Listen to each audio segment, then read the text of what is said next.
Dios les bendiga a todos. Que la paz y el amor de Jesucristo reine en vuestros corazones. Bienvenidos al Ministerio de Enseñanzas Bíblicas, Biblia Estudio TV, tu instituto bíblico virtual. Soy Víctor Cáceres, tu hermano en Cristo. Hoy iniciamos un nuevo programa de estudio bíblico, Decodificando las Escrituras, donde estaremos desmantelando todos los libros de la Biblia, donde estaremos analizando los mensajes espirituales, las simbologías, las representaciones, las tipologías y los paralelismos que hay detrás de toda la historia del pueblo de Israel que se cumplen en la historia de nosotros, en la historia de la iglesia.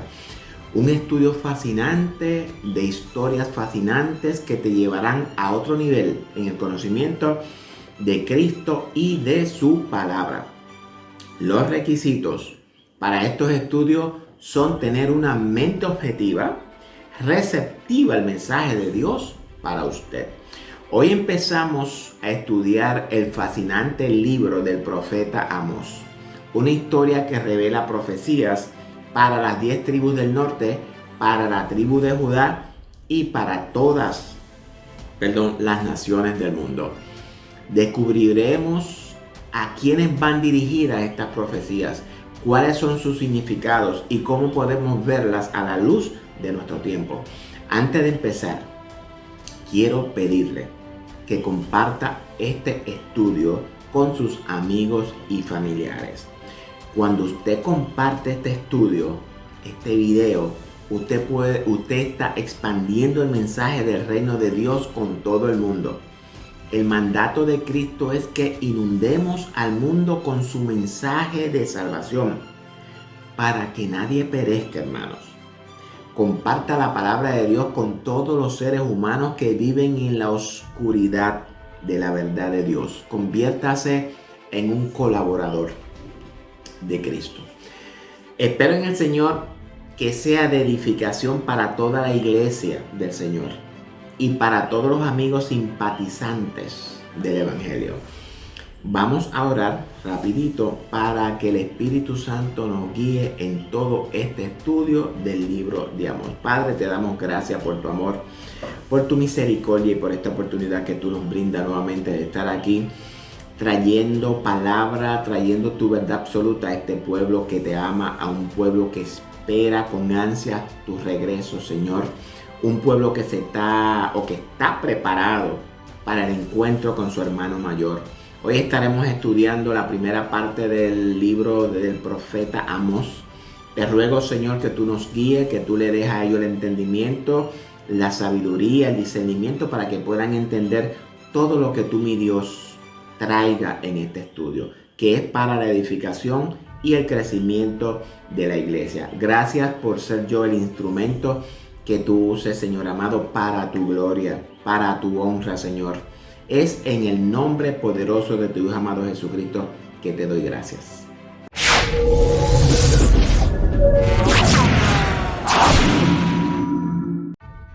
Cuando escuchamos la frase "es un hombre de Dios", inmediatamente visualizamos a un famoso evangelista, a un reverendo, a un misionero o en uno de esos hermanos que ministran en las calles, en los centros comerciales, etcétera, etcétera. En fin, pensamos en esos obreros cristianos que predican y enseñan la palabra de Dios por vocación.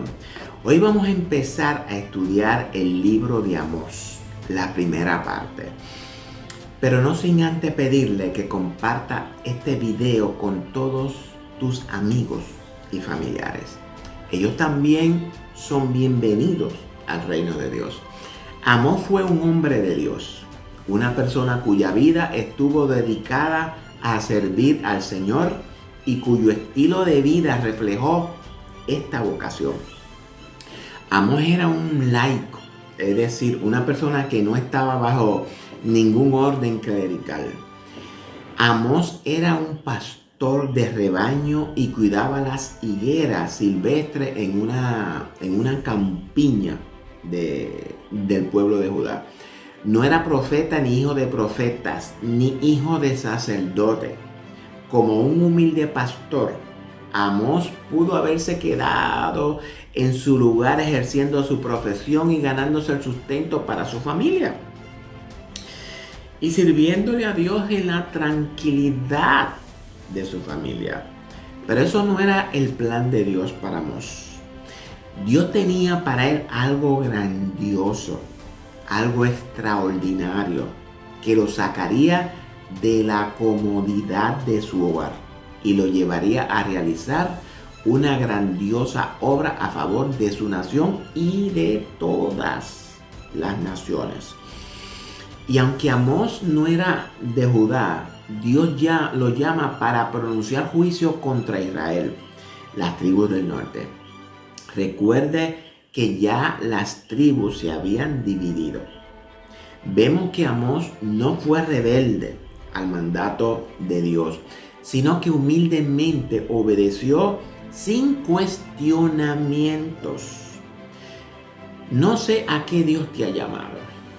Si te ha llamado a darle un mensaje a una persona en particular, o a una congregación, o simplemente a predicar o enseñar su palabra. No sé. Cualquiera que sea el llamado de Dios a tu vida, ¿ha respondido de la manera correcta? ¿Ha cuestionado a Dios al respecto? Si en algún sentido lo has hecho, hoy Dios te dice y te muestra cómo es que debemos de responder al llamado. Si usted es la primera vez que ve estos estudios, quiero compartirle lo que la Biblia nos revela en cuanto a las 12 tribus de Israel y a la misma vez para recordar a los hermanos esto, ¿verdad? Las 12 tribus fueron divididas en dos bajo el reinado de Roboam, el heredero del rey Salomón. Dios le entrega 10 tribus a Jeroboam, que son las 10 tribus del norte, conocidas como las tribus de Israel. Roboam se queda con Judá y Benjamín, que es conocida como las tribus del sur, reconocida como Judá completa. A partir de la división, la historia toma un giro diferente. Cuando habla de Israel, habla de las tribus del norte. Y cuando habla de Judá, habla por separado como las tribus del sur o la tribu del sur. En nuestro estudio del sexto sello de Apocalipsis, descubrimos en la Biblia que la nación de Israel, es decir, las tribus del norte, simbolizan a todas las naciones del mundo. También descubrimos que la tribu de Judá simboliza al pueblo de Dios en la antigüedad y a la iglesia, en el Nuevo Testamento. El Antiguo Testamento es la tipología del Evangelio o la sombra del Evangelio, y el Nuevo Testamento es el cumplimiento del Evangelio. Descubrimos que de la misma manera en la que Dios escoge a las tribus, a la tribu, ¿verdad?, de los levitas, en sustitución de los primogénitos, para que ministren en el santuario en Judá, Dios escoge a la nación de Israel en sustitución de todas las naciones del mundo. Voy a preparar un diagrama más adelante de esto. Cuando entendemos esto, entonces la historia de la nación de Israel tiene sentido. ¿A quiénes representan las naciones enemigas de Israel y Judá en la historia? Pues representan al enemigo, al dragón, al pecado, a la maldad, a las tentaciones, a la desobediencia, a la idolatría, a la iniquidad y a todo lo que se opone a los mandamientos y la ley de Dios. Son los archienemigos de la raza humana, todo esto. Es por esta razón que la nación de Israel ha estado sumergida en pecado desde su separación de Judá. Pero Judá tampoco se queda atrás en el pecado, porque las mismas naciones que se oponen contra Israel también se oponen contra Judá, la tribu que Dios escogió entre las 12 para habitar y poner su nombre para siempre en ella, Judá. Es decir, que Dios permite que las naciones del mundo sean usadas como aguijón para la nación de Israel y para Judá, simbolizando de esta manera a los ataques del enemigo que enfrentamos a diario. En el libro de Josué 13:13 nos dice que los israelitas no echaron fuera a los jesureos ni a los maacateos, sino que Jesús y Maaca habitaron entre el tratamiento de los israelitas, más o menos, ¿verdad? Es interesante cuando usted busca los significados de estos dos nombres. No lo voy a traer ahora. También dice en el libro de Jueces que la tribu de Manasés tampoco echó de la tierra a los de Betsaén, ni a los de Taanca, ni a los de Dor, ni a los de Megiddo. Tampoco Efraín arrojó de sus tierras, ¿a quién? Al cananeo. Tampoco Zabulón arrojó a los de Quitrón. Es decir, que casi todas las tribus dejaron en sus territorios a sus habitantes, no los arrojaron conforme al mandamiento de Jehová que les había dicho que no se mezclaran con esas naciones. En otras palabras, mis queridos hermanos, que el pueblo de Israel permitió el pecado en medio de ellos, aun cuando Jehová les había dicho que los arrojaran fuera. Dios le dice al pueblo en Éxodo 34:12 que se guarden de hacer alianza con los moradores de la tierra donde hayan de entrar, para que no sean tropezaderos en medio de Israel. En otras palabras, cuando Israel entró a la tierra prometida, ya estaba mezclado con las naciones paganas. No eran puros. Ya el pecado habitaba en medio de la nación de Israel. De igual manera como habita en medio de todas las naciones del mundo, mis queridos hermanos. Jeroboam hizo pecar a la tribu del norte y luego en el reinado de Acab es donde empieza a cumplirse la profecía de que Israel va a ser esparcido por los sirios a todas las regiones del mundo. Esto ocurrió en el 722 a.C. Les sugiero que leas Segunda de Reyes capítulo 17 en adelante. Lea también al profeta Oseas, a todos los profetas, porque todos hablan. En otras palabras, una vez que las tribus del norte fueron esparcidas por todo el mundo, ya la nación de Israel deja de existir. Solamente queda la tribu de Judá, por la cual o por causa del pecado del rey Manasés, recuerda, también es sentenciada a la esclavitud por los caldeos. Y como había una promesa hecha a Abraham, la tribu de Judá fue conservada intacta. Regresa del destierro y se ubica nuevamente en su tierra Judá. Recuerden a Jeremías y la compra de la heredad de Anameel, eso es el 32:1. Ahora bien, cuando el Mesías hizo su aparición en el mundo, solamente estaba de pie la tribu de Judá y unos cuantos samaritanos que se habían mezclado pues con los sirios. También habían israelitas que se habían quedado ahí. El pueblo judío niega al Mesías cuando su rey, pero niegan al Mesías como su rey delante de Pilato. Lo cambian por César. Recuerden cuando Pilato le preguntó, ¿a vuestro rey ha de crucificar? No tenemos más rey que César. Rechazaron tajantemente al Mesías prometido. Y permítame decirle que esa misma escena se repetirá muy pronto en presencia de muchos de la iglesia. Muchos en nuestras iglesias van a negar a Cristo y lo van a cambiar por un plato de lentejas, el cual César les va a ofrecer. Y vemos que Cristo hace un pacto con el remanente fiel de los judíos. Inicia su iglesia con la resurrección y luego queman a Jerusalén, al templo, y barren con el pueblo, y en general la tribu de Judá también deja de existir. La nación de Israel literal es historia, ya no existe. Ahora pasan a ser las naciones benditas por causa de la promesa de la simiente de Abraham, la cual sabemos que se cumple en Cristo. Y en la actualidad solamente existe la nación de Israel espiritual en representación de todas las naciones de la tierra y la Judá espiritual en representación de la iglesia. Estos son los dos grupos que conforman a la humanidad actual. Todo esto lo he dicho en resumido. La historia es larga y detallada. Eso es lo que la Biblia nos enseña acerca de la nación de Israel. Le he dado un mini curso de teología avanzada sin cobrarle nada.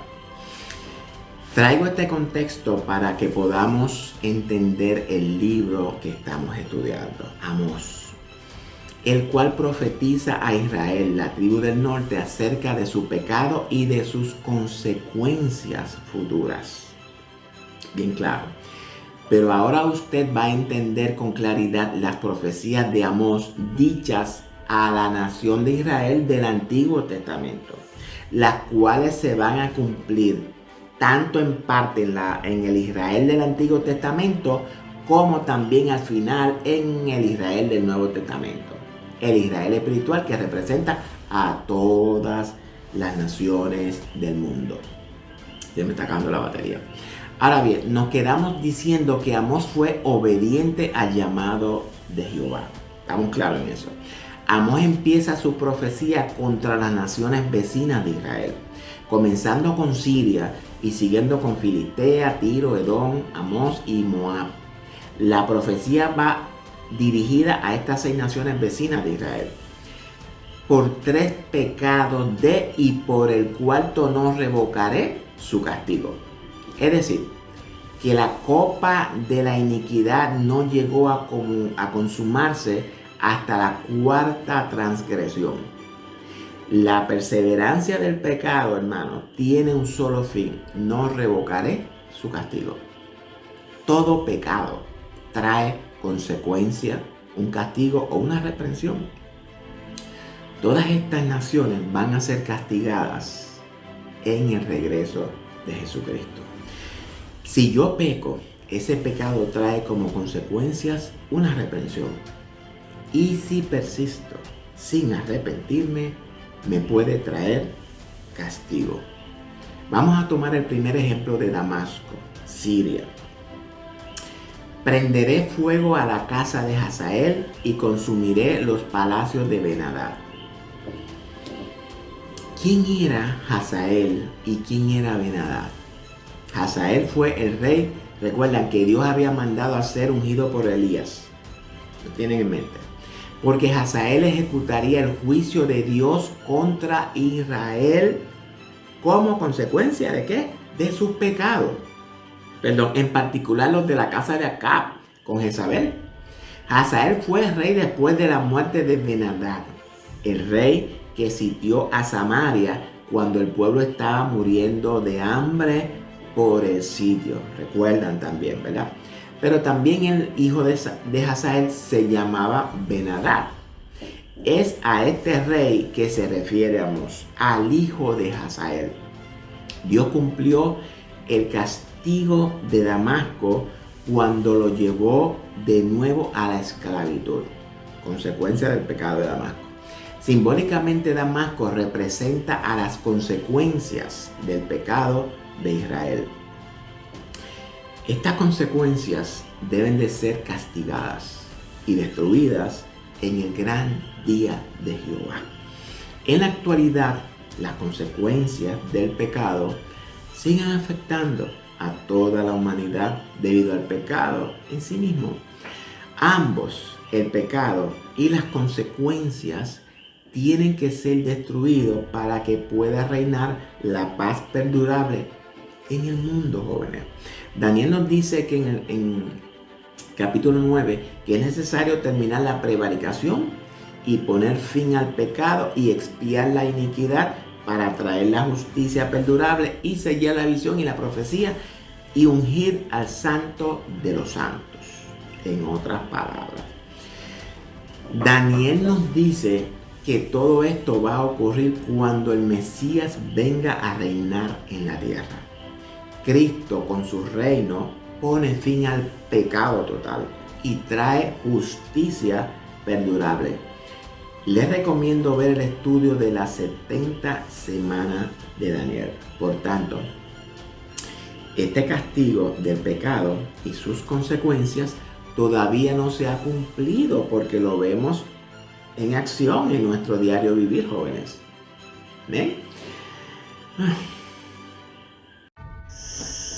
Ahora bien, ¿qué significa expiar la iniquidad?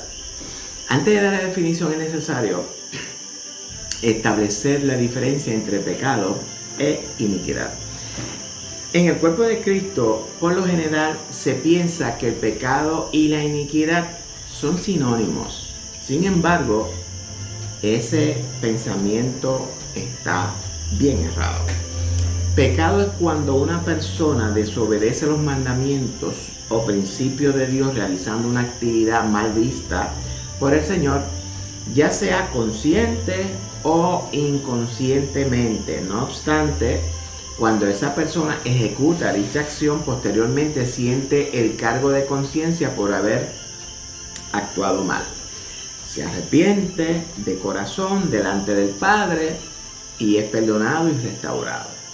Por otra parte, la iniquidad tiene el mismo principio del pecado, pero con la particularidad de que la persona se acostumbra a actuar mal y lo continúa haciendo sin cargo de conciencia, sin arrepentimiento, sin vergüenza, lo que lo ve como algo natural y lo hace parte de su vida cotidiana, siendo el arrepentimiento y el origen del pecado la diferencia entre iniquidad y pecado. Bueno, espero que lo hayan entendido. Ahora bien, ¿quiénes son las personas que viven en iniquidad? Pues estas personas son las denominadas impías o pecadoras. Es decir, que cuando Cristo venga a establecer su reino, también va a expiar, es decir, a eliminar la culpa o el pecado de la raza humana pecadora. ¿Cuándo va a ser esta expiación? Bueno, eso lo voy a explicar bíblicamente en otro estudio titulado La salvación y el reino de los cielos. No se lo puede perder. Lo que ustedes aprenden aquí no se enseña en ningún instituto bíblico, ni en ninguna universidad teológica, ni en ninguna iglesia. Si usted quiere aprender, le invito a que se suscriba a nuestro canal de YouTube. Dele me gusta a nuestro video. Lo mismo le pido para nuestra página de Facebook. Y vamos a terminar con esta primera parte de este estudio, digamos. Si usted en verdad quiere continuar aprendiendo a conocer las Escrituras, le invito a no perderse ninguno de nuestros estudios. Nuestros estudios están llenos de sorpresas teológicas. Usted tiene que soltar el televisor, los juegos, el entretenimiento y fortalecer su relación íntima con Dios por medio de Jesucristo. Es el camino y la verdad y la vida, y nadie va al Padre si no es por medio de Jesucristo. Esto tenemos que entenderlo claro, mis queridos hermanos. Es tiempo de consagrar nuestras vidas a Dios, santificarnos diariamente, consagrar el cuarto mandamiento, su día de reposo, que es el sello de la creación de Dios. En 6 días creó Dios el cielo y la tierra, y el séptimo día reposó de su majestuosa obra. Reposó en su reino. Y cada día de reposo que guardamos, reposamos en su reino. Si usted, amigo, no se ha decidido por Cristo, hoy es el día para hacerlo. Mañana puede ser muy tarde para usted. Reconcíliate con tu Creador. Él te va a perdonar. te va a sellar con su espíritu y vas a recibir una vida nueva.